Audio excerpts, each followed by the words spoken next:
Hey, what's going on, everybody? Welcome back to the channel and welcome to my review of To Be Hero X. I did a few shorts on this back when I was feeling like doing some shorts, and just talked about like how insane this show is. So now that this first season has concluded, hopefully they give us a second. I wanted to kind of talk through some of my thoughts, some of my theories, and perhaps dig a little bit too deep into To Be Hero X. So I have a document, as I have been doing, just to kind of keep myself on track. So if y'all see me looking at my looking off or reading, that's what it is. So to start, I think this anime has some of the most, if not the most, innovative animation I think I've ever seen in an anime, or maybe just even in an animated project, period. I was like constantly impressed by what they were doing. I know some people have kind of likened it to almost Arcane, I guess you could say is the closest thing.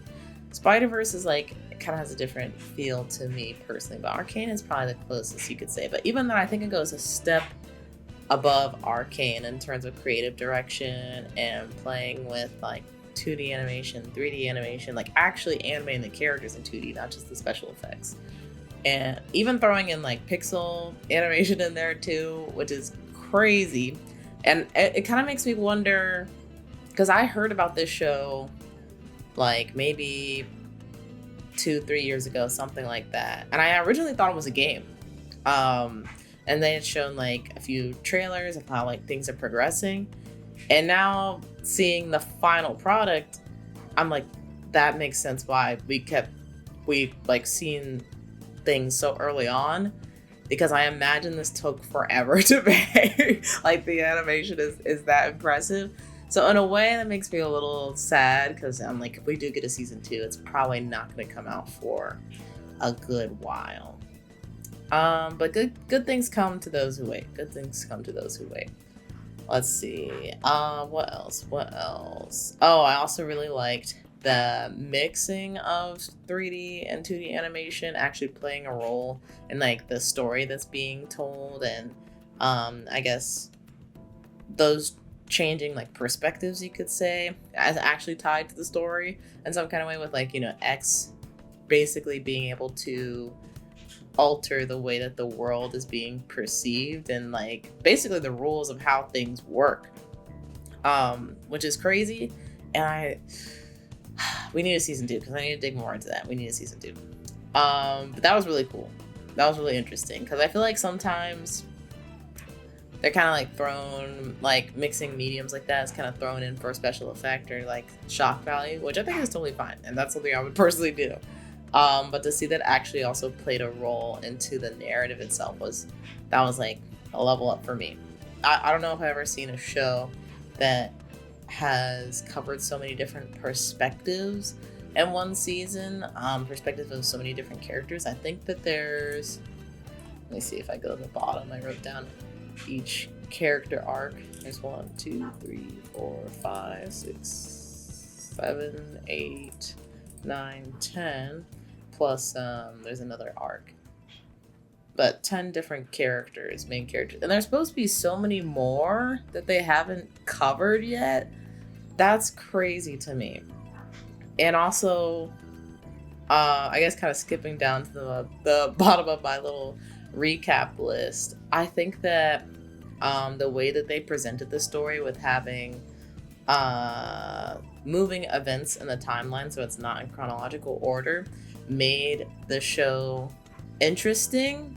But also, when we started getting into the weeds of like who was where, when, what happened, and why, I was getting lost. I was getting lost. And my friend AJ, that we've had on the Amateur Otaku channel, he was getting a little bit lost. And I think this show is definitely more of like a, in order to fully appreciate it, I'd have to give it a second watch, maybe even a third watch. Which, absolutely nothing wrong with that. But it does make it, I think it dampens the impact of the story a little bit. So I won't really know if that pays off until I've seen everything again and kind of understand like what the chronological order is and how things kind of play against each other. But it's not a critique, it's just a thought. It's just a thought. And then the other note is the most interesting part about this to me is the fact that this is basically a Chinese production. And, you know, several years ago, probably would have never guessed that we would have like mainstream Chinese anime pretty much. Like it was bound to happen eventually, but it didn't seem like there was, I guess, any interest from China or maybe the Chinese fans as far as like a crossover goes. So definitely very cool. I do want to see like what else can be done, because I know Aniplex was a part of the production. What do they call it? Suite, I guess you could say. So there was still some Chinese collaboration there, but I think for the most part this was a Chinese-led show, which was really interesting to see. So China's like coming to compete with the big dogs, I wrote. Especially just in the year that I'm uploading this, 2025. We've seen a lot more Chinese influence in gaming as well. So I've heard that they have ACG, which I think is anime, might be culture and gaming. So I think that they're trying to, similar to Korea, like kind of get some more soft power by letting people into their worlds a little bit, into their perspective. I don't want to recap everything that happened in the show because there's like 24 episodes and so much happens. So I do want to highlight some things and kind of like just some thoughts I had along the way. I'm pulling the like breakdowns from Wikipedia, the Wikipedia page for To Be Hero X, so shout out to Wiki. But yeah, let's jump into it. So we're starting with let's actually just talk about the order of the arc, since I mentioned that earlier. If I'm processing everything correctly from what I read on the wiki, the event order for season 1 of To Be Hero X is the first half of Johnny's story happens before everybody else's story. And then we have Lucky Cyan's story. Then Queen's story happens kind of along Lucky Cyan, but I feel like it happens I guess kind of along Lucky Cyan. They happen around the same time. Then Lowly's story happens a little bit after Queen's. Ghostblade's happens around Lily's story. And then the second half of Johnny story happens alongside Lily and Ghostblade. Then Lucky Cyan, Queen, Lily, Ghostblade, and the Johnnies have their stories concluded, which is what the wiki said. So I'm curious what they mean by concluded. Like, we won't see them in future seasons, or just like they don't have any more arcs, or I don't know. But it said that their stories were concluded in the Ruins incident. And then after the Ruins incident, we have Isol's story, which I think might be my favorite arc of the show. It was really good. After Isol's story is Dragon Boy. Then after Dragon Boy is Ahu. And then after Ahu is Nice. And to close things out, we have X's arc as the final arc. So as we go through this recap, where I'm recapping it in the order that it was presented to us in the show, you will see that it is absolutely not in chronological order, which is part of the kind of wrapping my head around things. That's where that comment comes from. But yes, we're starting with Nice's arc, which is the final arc of the show, or at least the arc that happened most recently, you can say. And this first episode was absolutely insane. I was so like I had mentioned, like I'd seen some trailers and different like animation. I don't know if they're really tests, but different pieces of animation about the show. So I was very intrigued to just check it out and see what happened. And like the first episode was outside of anything that I possibly would have expected for this show to be. So we get introduced to Ling Ling, Ling Ling, I always do that. Lin Ling, who I thought he was going to be our main character for the entire season 1. He is not. But Lin Ling, who works in superhero marketing, basically, he pitches something to his boss, which I think is like, good idea. He has a lot of faith in it. His boss is like, "You're stupid. We're not doing that. Get out of my face." So Lin Ling goes up to the roof. Wikipedia says it's to commit suicide. I think he was contemplating suicide / like being depressed, like feeling depression, that kind of thing. And while he's having these thoughts and these feelings, the hero Nice walks by him and jumps off the roof himself. So from there, Lin Ling takes Nice's place, and the whole other roller coaster, what I assumed was beginning, was really ending. And in this episode, we also get to see the switch from 3D to 2D for the first time. I think that's another interesting thing about the show too, is before X gains his powers, the show is really in 2D, which is actually most of the show, which was a little jarring at first, considering we get introduced to the show in 3D with like spurts of 2D, and then all of a sudden it was like just 2D until I think until really X's arc at the end, which is interesting. But yes, in this first episode, we do get the switch between 3D and 2D. So it switches to 2D for a moment while Lin Ling is fighting the villain that was his boss from his previous job. Beats him, has a really cool moment. And yeah, overall just insane episode. Very interesting. They also establish the way that people gain their power in this world, which is essentially through clout, which is like the number of followers that you have, / I guess people that believe in you.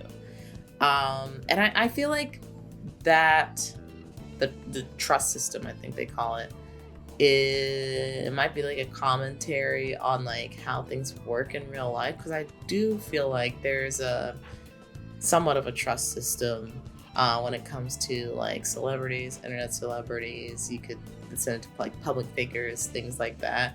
And like the bigger their following is, the more that I think they feel self-important, whether it's like justified or not. And the more that they kind of get public attention, so it keeps kind of like spiraling. And towards the end of the show, you see that Rock, the main villain, I guess you could say, which Rock is complicated, but that's basically what he's aiming for, is to kind of like gamify the trust system, get as much like power and clout basically from people that he can, so that way he can create a god-like being and then destroy the world basically from that. So yeah, we'll talk about Rock when he's introduced. We'll get to that. We also briefly got to meet the hero Firm Man. I kind of wish we saw more of him in the present than we did like kind of flashbacks, but there was also way more than just Firm Man going on, so I understand not focusing on him. We also got to meet the hero Moon. Oh, Moon. I feel so bad about Moon.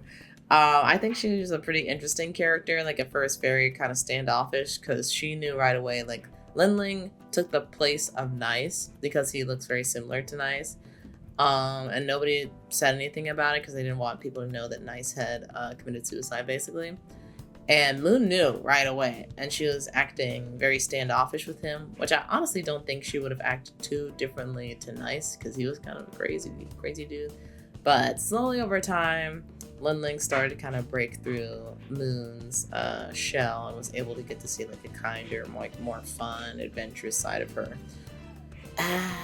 And then Easel shows up and he kills Moon for some reason. We never, at least not that I can think of, we never find out why or what benefit that Easel, or I think it's, we'll just say Rock. I can't remember which agency he works with. How Rock would have benefited from that. Was it just for shock value? I don't know. I still don't get it, but they kill Moon. They kill her. And then the other thing that happens in Lin Ling's arc is that he goes from pretending to be nice to telling the world, like, hey, I'm not nice. Nice died, but I'm still here to be a hero, trying to do good stuff. And is able to make a name for himself. So he's recognized as the hero, the commoner. And we see him at the end of season 1, like kind of, I guess, prepping for the Heroes tournament. Let's see. And then we get Easel's story, which was crazy to happen after we see Easel kill Moon. So, not knowing that this wasn't in chronological order, I guess kind of forgetting, I assumed, I don't know, assumptions were made. I don't know how it's made, but assumptions were made. And I'm confused. Is this Easel the same Easel that killed Moon, or is it a different person? And so we're watching Yang Chin, which, by the way, if I say anything wrong, I do apologize. I'm trying my best. But Yang Chin he becomes the new Easel that then goes to kill Moon. Yes, follow me. So Yang Chin's story is also it's not as awe-inspiring as Lin Ling's story is, but I think it's more relatable, and that might be a reason why I like this arc a little bit more.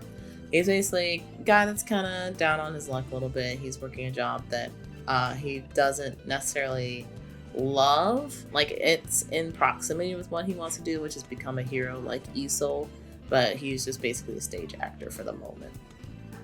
He also has a crush on Shai Qing, I think it is, and which is one of his schoolmates, and her little brother Pomelo likes to go to like the shows that Ching puts on dressed up as Easel, that was a separate hero at one point.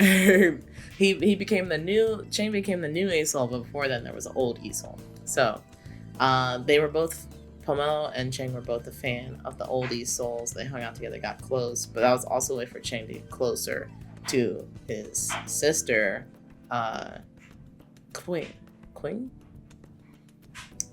I'm really trying.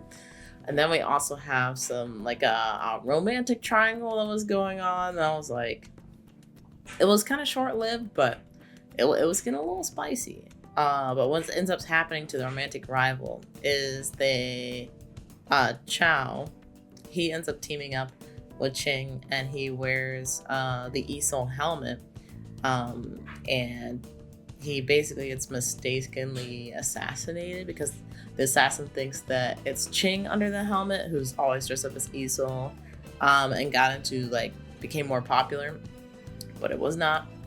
And one of the things that was interesting about this episode and like seeing that assassination happen was both me and AJ were like not too happy with how the episode ended, because basically like Chow dies and then the episode ends, and Ching, he was gaining more popularity, more trust value, so he was getting more power, and his power was kind of like very similar to Easel's, and Easel's a little bit of a he has like electricity powers, but Ching was also kind of a speedster kind of dude.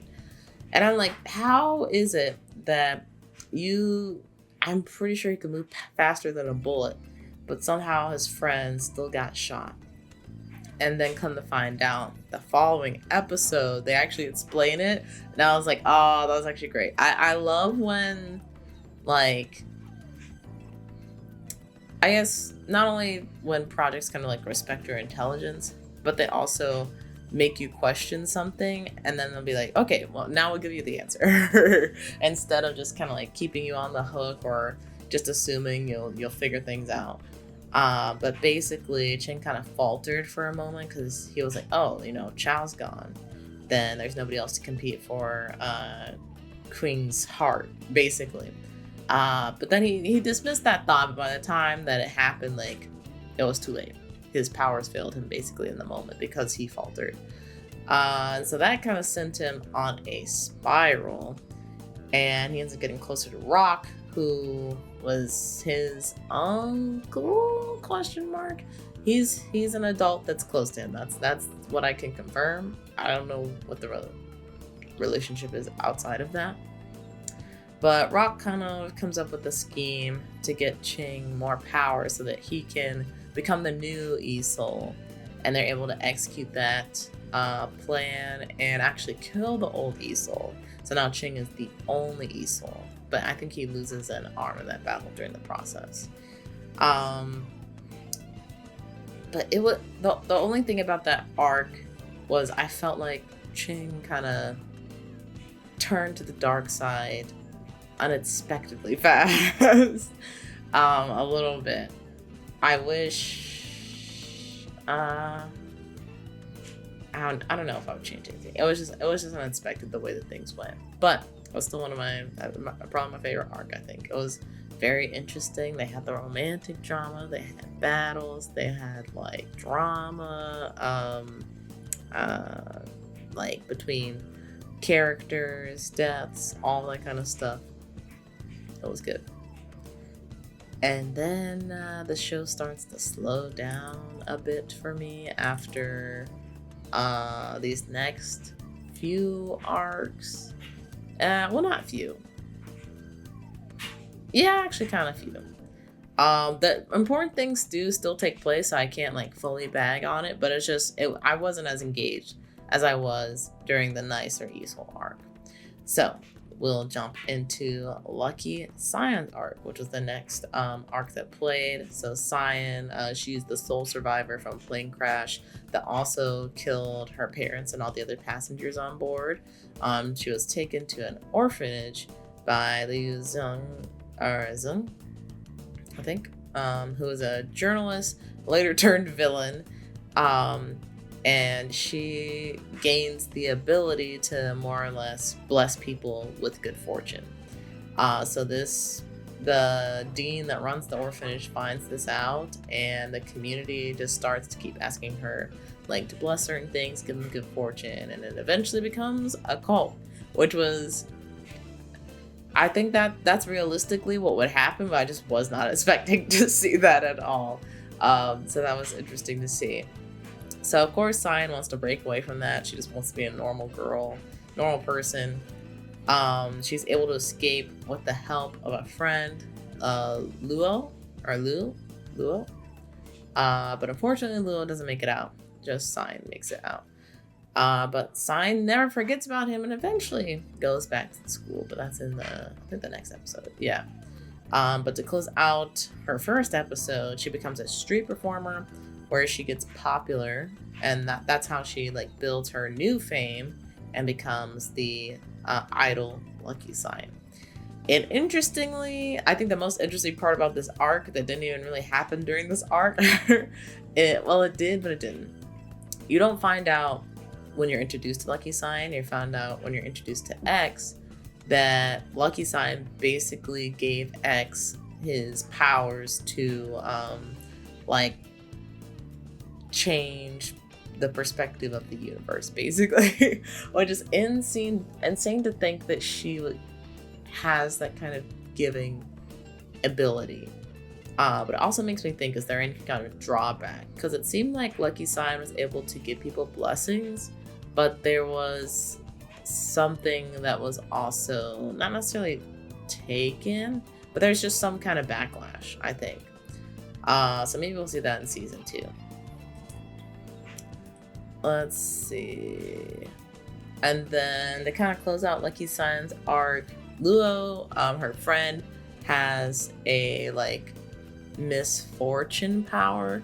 which is really the opposite of what Cyan has. And because of that, the dean kind of gets in his head, says that Lucky Cyan pretty much caused the plane crash that happened to kill both of their parents, both Cyan and Luos. And because of that, he kind of spirals, and his misfortune spreads throughout the orphanage and kind of creates zombie-like shells of everybody that's there. So when Cyan goes back, she has to kind of break people out of that spell, and the way that she does it is by finding the evidence of what happened during the plane crash, like why the crash happened, or why she was the only one that was able to survive the crash. And it was basically because everyone on the plane, like when they realized they were going down, they started praying for Cyan's safety. And because of like all the prayers and belief, she was able to like gain these super lucky powers, which is really sweet and like kind of a little sad. Kind of sad that just the plane crash story itself was sad. But from the end of this arc, we also are exposed to the idea of fear giving people power as well as trust value.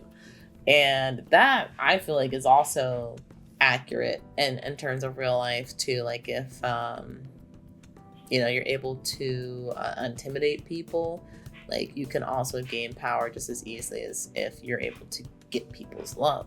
And in some cases, fear can be more, I guess, powerful than having admiration, because people don't want to step out of line with you, kind of thing. So I think that is let me check the timeline. I think that's the first instance where fear is introduced. Yeah, that's the first instance where fear is introduced in this world, at least among these characters.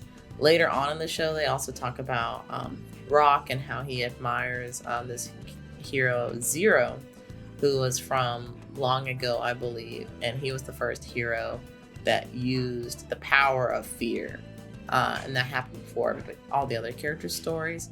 But I assume that Zero became kind of a pariah, and that's why there's no Church of Zero, and Rock is just praying to this statue in a basement. And somehow they're able to, I guess, eradicate fear, or maybe they didn't know it was fear, but they just knew like whatever this dark power is, we need to make sure society doesn't use it. And apparently that's been the case for however long now, until they started to run these different experiments with these heroes. But yes, the next arc is Queen's arc, and this one it was rough. I like the character of Queen. I do feel like important events were once again discussed in this arc, but I don't know if it was the pace, or maybe it's just not as interesting to me as the first two arcs, but it was tough. So let's see, Liu Yue, I think it's pronounced, also known as Queen, she becomes Queen later on, is a prodigy, and she graduated from college at 14 with aspirations of becoming the #1 hero, also known as X, or that's the rank X. So she competes in the 18th Heroes tournament with her rival Boa, and is defeated by the newcomer, who is actually X in this show. So Queen, she gets depressed, and Boa gets upset after learning that Queen's dad is Zhang, who works at the agency that they both belong to. So she gets taken over by fear. And I feel like there's just like a lot of like interesting commentary that you can make from that. Like Queen being sad about like losing the Heroes tournament makes sense. Boa kind of getting taken over with the power of fear, due to did Queen essentially like buy her way into this spot? Like, did she not earn it? Like, am I being beaten by somebody who's not even as good as me? I feel like it's something that, a lot of us have thought of at some point in time, whether it's just or unjust. But hopefully, like most of us, we don't let it like take over our lives and let us like negatively affect them. Like it happened to Boa. Basically, she went from being a hero, which is funny because like I think it's in Enlightener, he was also a hero, but I really don't feel like he was. and then he became a villain. I'm like, this role fits you much better. But similar with Boa, Boa just seemed like she could be a villainous kind of person. Then she came to the dark side, and I'm like, I see this. I'm like, this role fits for you. So I think it's a year later, Boa and Queen have a battle with each other, with Boa not being on the hero side anymore, but being on the villain side, being taken over by fear, and Queen having learned from that first tournament that she competed in, and now, you know, having a year under her belt, having more techniques, different things like that. That was a really cool battle, actually. That was probably the best part of the arc for me, was watching that battle happen, kind of not just the I guess physical aspect of the battle, them like going back and forth, but also the like conversations that they were trying to have with each other, like, oh, like, you got your power from fear and darkness and hatred and all this other stuff, like, what's wrong with you, kind of thing, blah blah blah. And she's like, oh, well, you're just here because your dad like paid for you to be here, all this kind of stuff. So it was a little bit of nasty fight here. But it was still fun to watch. So after that fight, Queen is like too injured to compete in the tournament, the Heroes tournament that was going to be happening within the next few days. So she has to skip it. For another year. And in the interim, I think it's her dad, or I think maybe her boss, who's also evil. Most of the higher ups at these agencies happen to be evil, which that might be commentary in itself. But he tells her to go on vacation, but really his intention is to send her to a location that has like alien technology, basically. But it seems like a vacation. Then the next arc is Loli's arc. Loli, I was okay on. But there's some interesting stuff that happened. So Loli heard Queen's university speech when she graduated, and she was inspired to become a hero from that. However, nobody would take her seriously because she was too cute.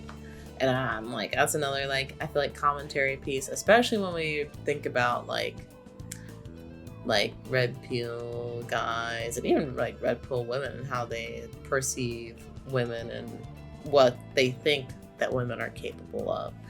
Not to say that the people that doubted Loli were like red pill or anything like that, but I think that there's a general people try and underestimate women. I think especially if they're like really cute or like really girly, like things like that, like they'll try to underestimate them. So yeah, I feel like that resonated with me, just seeing things like that out in the world, especially right now. But Lily was like that she wasn't gonna let that put her down. She goes full Tony Stark and builds like this robo suit that she can fight inside of, that also hides her face. That way people don't just look at her and assume like, oh, you can't fight, like you're too cute or whatever it is. And that's how she ends up meeting her friend Wang Nuo, I think. But she's also like mechanical engineer type person, so they're able to work together in the same lab and build up this suit that Loli has, which was cool to see. That was cool to see that sisterhood, and also cool to see like when they become friends, they like go out to like a diner, and Nuo says she has like a stalker, and Loli's character kind of like goes out and is like, hey, like, you freaking weirdo, like, what's wrong with you, like following girls around all day, blah blah blah, just like stand up for her friend. And like, that was very cute to see. Like, that's cool. I enjoyed that. But they end the episode with them working in the lab, and that's when they're attacked by DJ Shindig.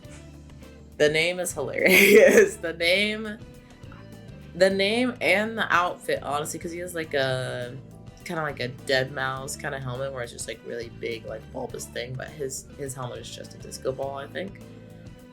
It made him a little bit hard to take seriously, and he was previously another person that was hero turned villain, but I feel like he kept more of his like spunky kind of hero side going. It's like, hey, listen, just give me what I want, gonna be on my way, don't have to hurt anybody kind of thing.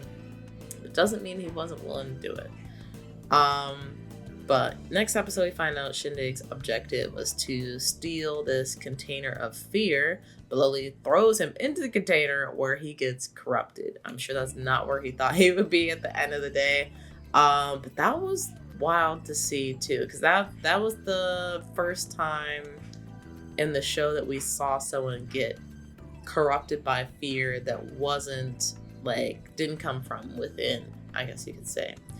And it was bad. It was real bad. I think the other cases of fear where it happens from within, it seems like they may be able to, or yeah. And in the case of Lucky Sign, they were able to break out of it when they saw something that gave them hope, basically, or something to dispel the fear that they had, and kind of put them in the right mind, I don't need to be afraid of X, Y, and Z because A, B, and C kind of thing. Versus this getting corrupted by fear. I wonder, can you have the same result where that fear can be dispelled by something, or is that more of a permanent thing? I don't know. But we do find out that Loli's suit was resistant to the fear, and that's because of some metals that she used while she was at the lab. That turns out came from a UFO. So Loli's father, who also works at that lab, decided hey, let's all go on a trip. Let's study this UFO material and see what properties make it so that it doesn't get corrupted by fear. So basically you have two different systems between the fear system, I guess you could call it, and the trust system, kind of butting heads, and one being able to, this UFO material being able to nullify at least the fear material or the fear system effects, which was interesting. So then we have Ghostblade's arc, which I feel like is a little bit of a filler arc, unfortunately. But Ghostblade, I still think he's a good character, but it was the show in the middle is hit a bit of a lull, and maybe I won't feel that way when I watch it the second time, but for the first time it felt like it hit a bit of a lull, kind of starting with Cyan, but really it's when you get to Queen, it's kind of it's off and on for me. But Ghostblade, his real name is Wang Yi, I think it is, and he's known as an antisocial person, doesn't really like talking much, but his quietness was kind of perceived as coolness to most other people, and so he was able to build trust value by being cool. But the other thing about trust value is that the way that people perceive you, it affects how the person actually lives and operates. So because people thought it was cool, Ghostblade never talks. Ghostblade, as his trust value went up, he lost the ability to talk. So he became mute because of that. And something similar happened with Moon, where because she got her trust value so high, for being Nice's girlfriend, essentially, which that's a whole nother thing where she's not seen as an individual, but just an accessory to Nice. She couldn't use her teleportation, gun power thing to teleport to places that she wanted to go. The only place that she could teleport to is pretty much Nice's side. And that's because of her fans and believers. And they're the only place Moon would ever want to be is at Nice's side. So why would she teleport anywhere else? Which is insane. Just crazy. And I feel like there could be some commentary there, as far as, the world is as people perceive it to be instead of what the facts actually are. Because we've seen just throughout the history of humankind that sometimes perception becomes, or I think many times perception becomes reality whether that's actually, the truth or not. So I think there could be some commentary there.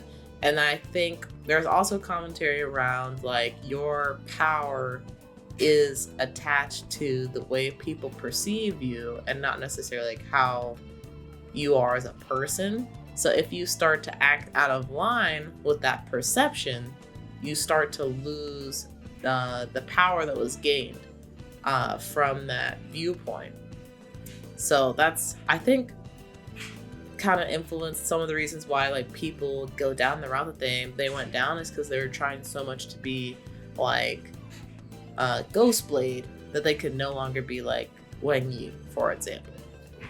So it's a lot of like crazy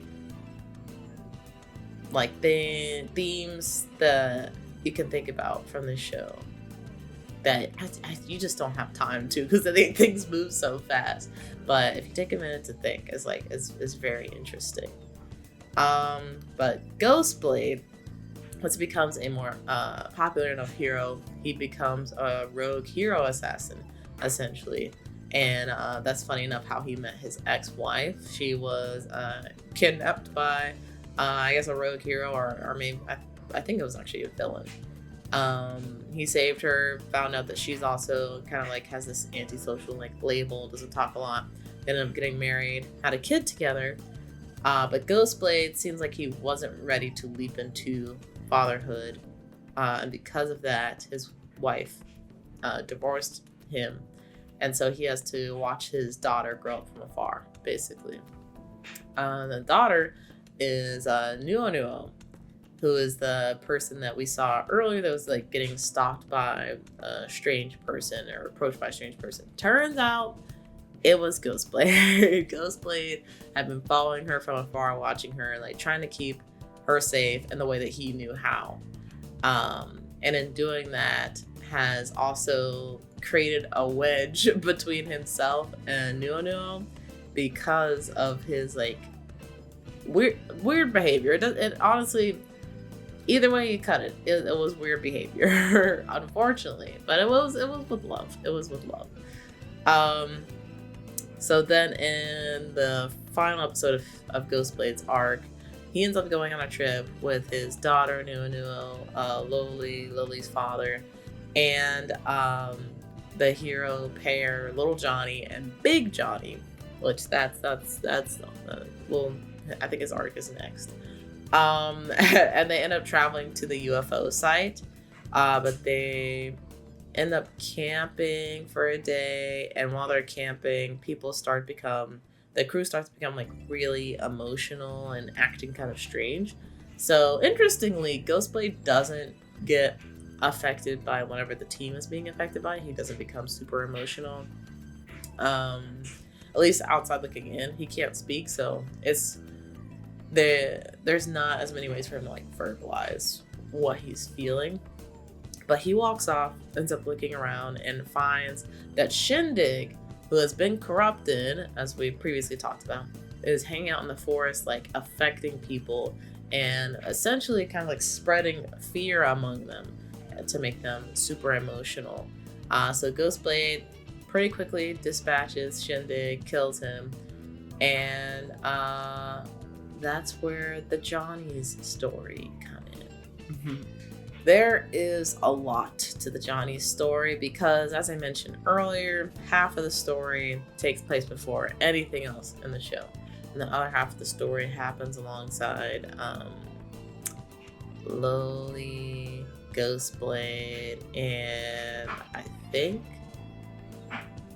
Let me see, who else? It was one other person, wasn't it? No, it wasn't. Just Loli and Ghostblade. Those two stories.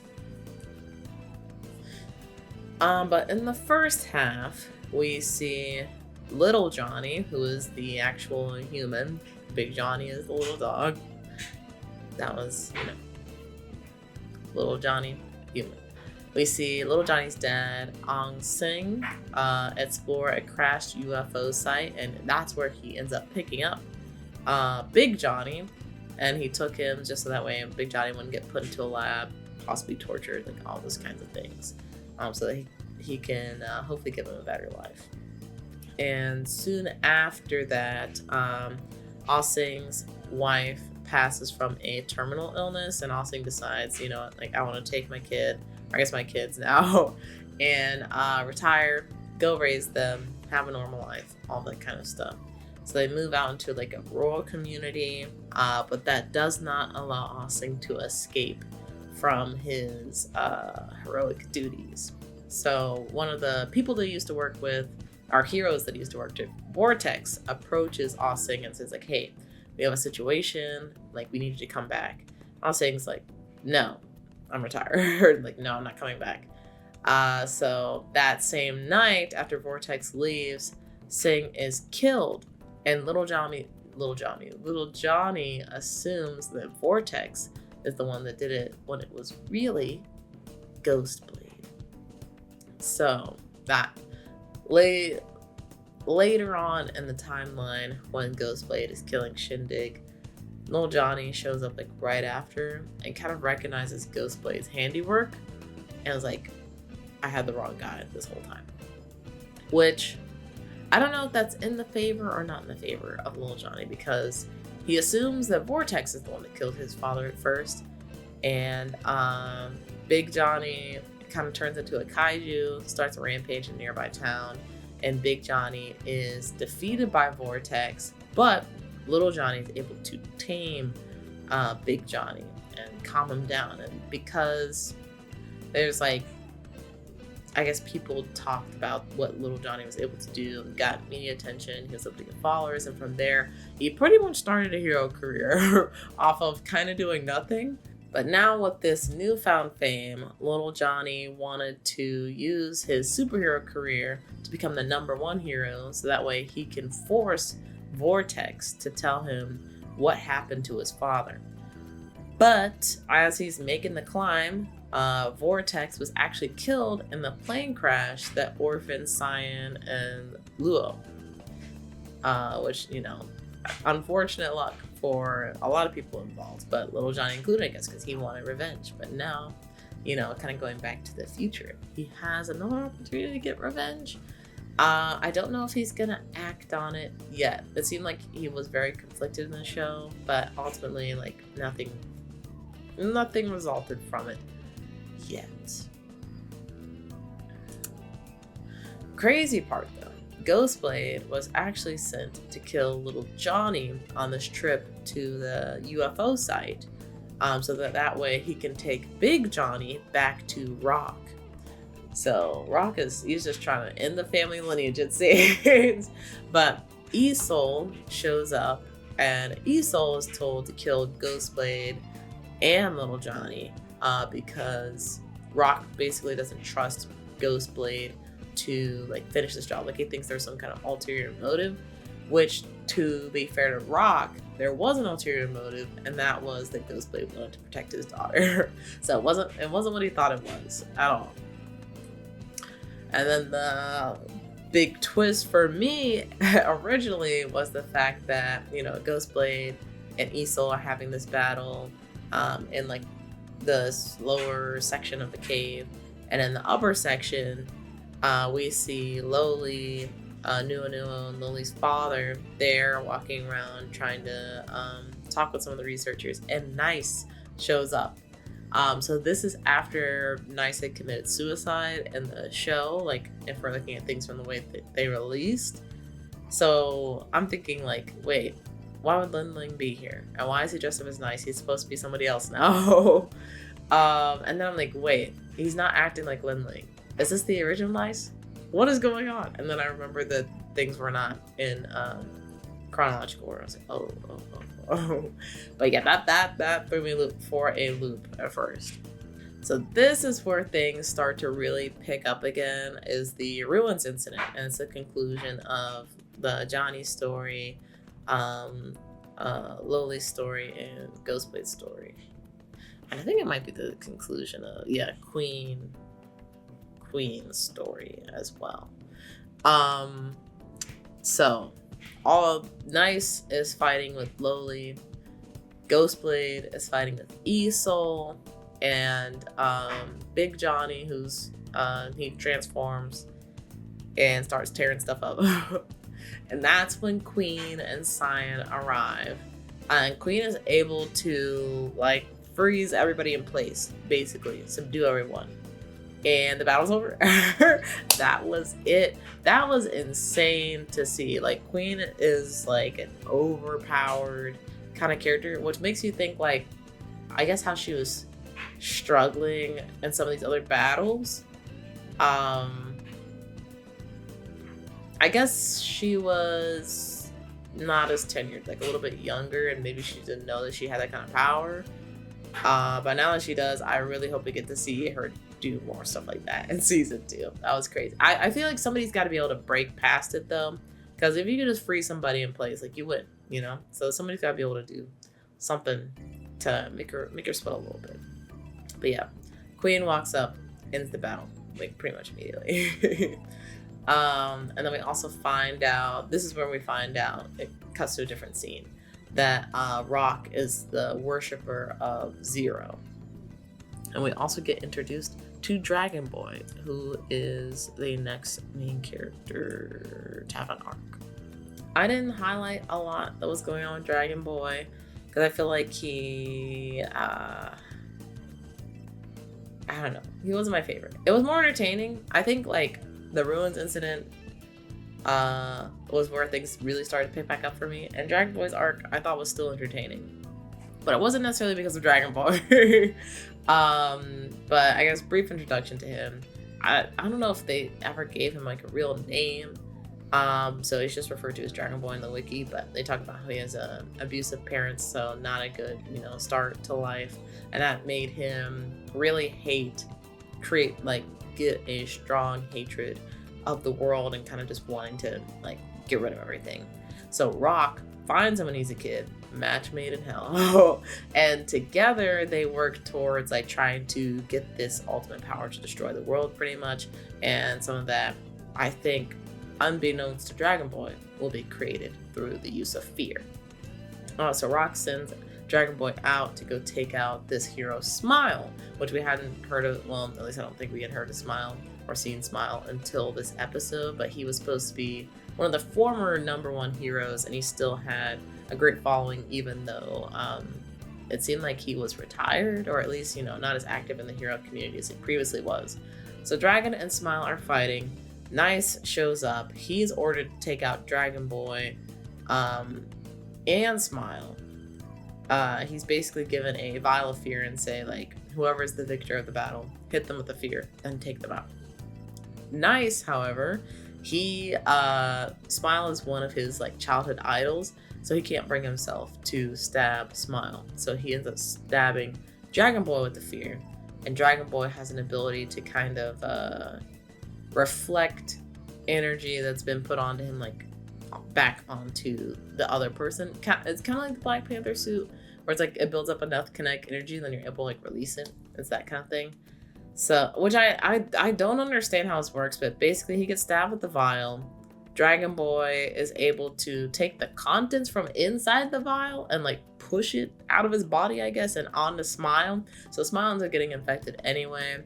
And then Smile, he low-key gets like his bad boy biker kind of, it was pretty cool. I'm not gonna lie, pretty cool. Like, is fear really that bad?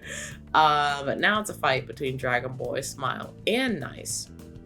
And it ends up concluding with Dragon Boy getting a boost from the crowd that's watching, doesn't know the situation. They just know like Smile's going crazy for some reason and Dragon Boy's trying to stop him. So he gets a boost from the crowd. He's able to beat Smile and actually ends up killing him. And that's where X kind of comes back into play. Well, X comes back into play because Nice and Dragon Boy then start fighting because Nice is like, oh my god, you killed my hero.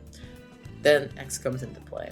And we actually see a little bit earlier in the episode that Smile and X, they have like some kind of friendship going. They hang out, drank, and ate chicken all night just before the day that Smile got killed. And so X shows up in his hero attire and not in his like civilian wear, and sees what's happened to Smile, and Rock, who is watching them somehow, I can't remember if it was through a camera or something, he's somehow able to figure out that there's like a connection between Smile and X. I guess because he's showing a lot of emotion and sadness towards Smile's death. Then we got the best arc of the year, Ahu's arc. Ahu, the dog, who was raised in a circus, ends up at a shelter when the circus shuts down, and that's where he's adopted by one of the fans from the circus, Shinya.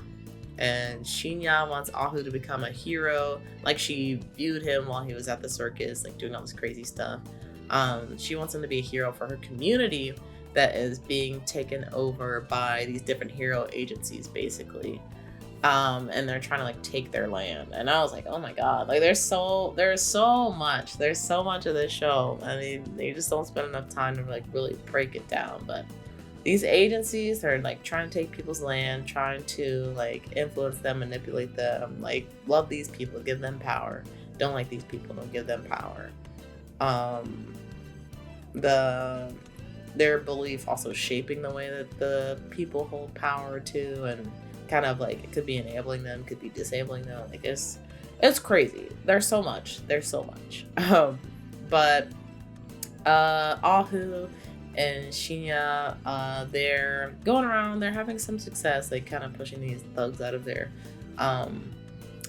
neighborhood. But then Nice comes into play as like a hired gun, basically.